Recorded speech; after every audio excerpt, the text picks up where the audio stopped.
Sitting through a public inquiry is an excruciating business for all sides. I cannot imagine the commissioners or the people in suits and all their underlings waking up overjoyed to be going to work. The thoughts of sitting day after day listening to endless details about the most esoteric of topics, such as geometry of a turning circle on a road, or hearing about the flow of peak hour of traffic counts on 13 different junctions over a period of 9 years. Like, how disinteresting does your life have to be to find stuff like this so riveting that you'd make a career out of it? I, for one, could not be paid to do it. More fool me. Instead, I choose here to sit out of a sense of duty without being paid at all. And right now, the novelty of that is wearing very thin. But you know, I've started, so I'll finish. Today was a tough day. It seemed to drag on endlessly, and simple topics that ought to have been quite straightforward instead assumed a complexity that I guess is designed to frustrate, annoy and confuse third parties in the room. I should have guessed. It started badly. Commissioner Donaghy was leading the charge today for the first time, and in an attempt to gain control of the room from the beginning, put the boot down and said that when he presented the questions to the room, he would first go to third parties with each of the relevant question and ask them, does the applicant's response satisfy third parties? One could be forgiven for asking oneself, how could the third parties be satisfied with the applicant's response if they haven't heard the applicant's answer to the question, instead have to rely on written evidence submitted by the applicants as far back as January, sifted out of their memory from thousands and thousands of other documents? And each time there's a new question. This is how the process would go. And whilst I can understand the commissioners wanting to gain back control, as sometimes the room had collapsed into chaos in the preceding weeks, today's new way of working felt a bit like using a hammer to crack an egg, or maybe several heads. I am lucky enough to say I can count on one hand the times in my life I have felt totally disempowered.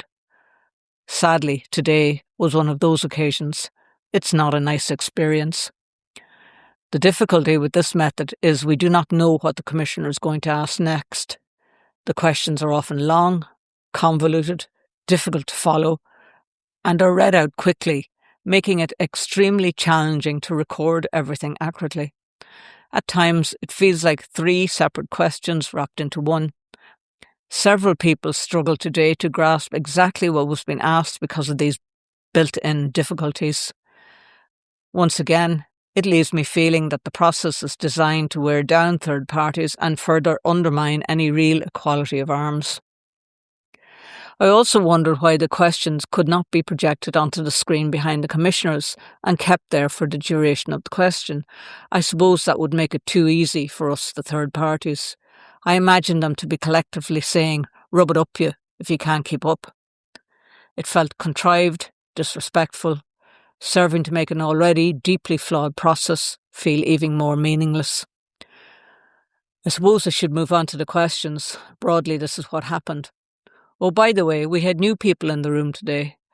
Department of Roads were there for the first time. Very rare creatures. Had to be flushed out of hiding after several years. Their plumage is pretty much like all the other males in the room, relatively dull, not given to speaking much, and when they did, seemed uncomfortable, uneasy, unsure. You got the feeling they wanted to go back into hiding fairly quickly.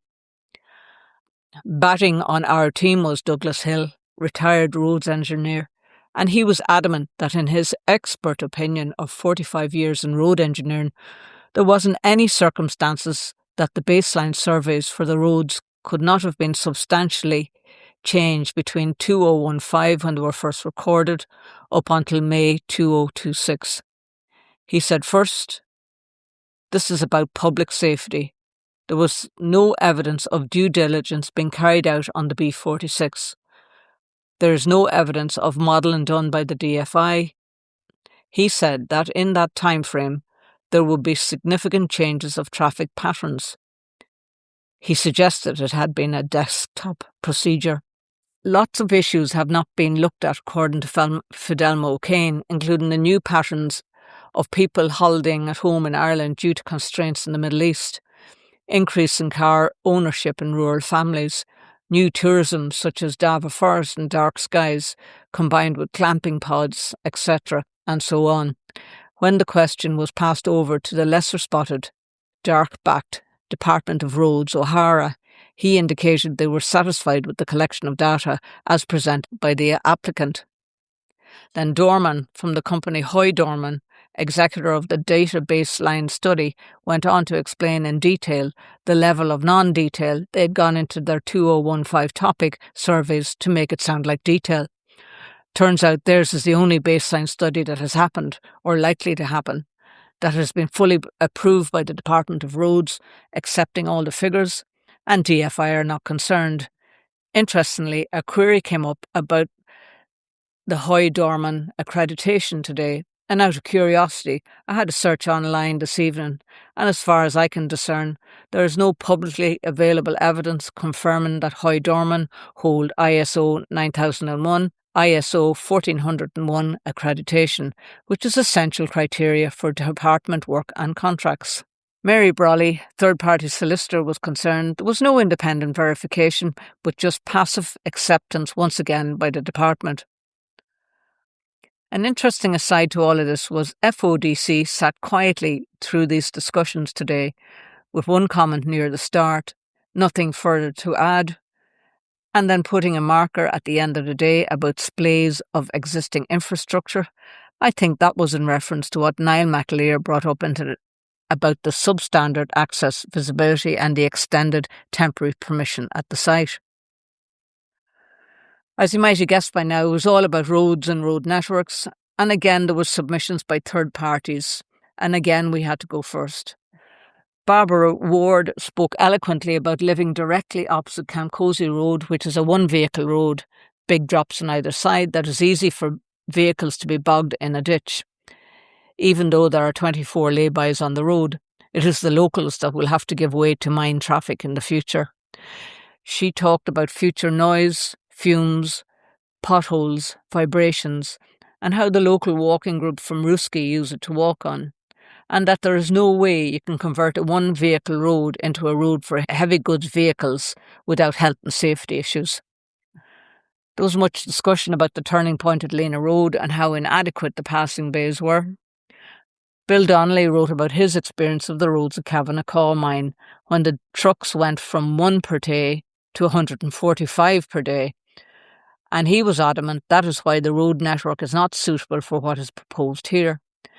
Cavanagh was meant to be limited by planning conditions, and these were completely ignored by the trucks.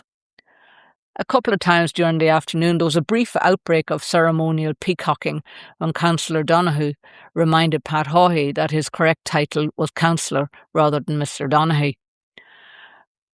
Towards the end of the day, the discussion moved to Article 11, and from what I can gather, in large developments or controversial schemes, Article 11 discussions become significant because they go directly to road safety, traffic impacts, construction traffic, and whether road infrastructure is suitable for the proposed development.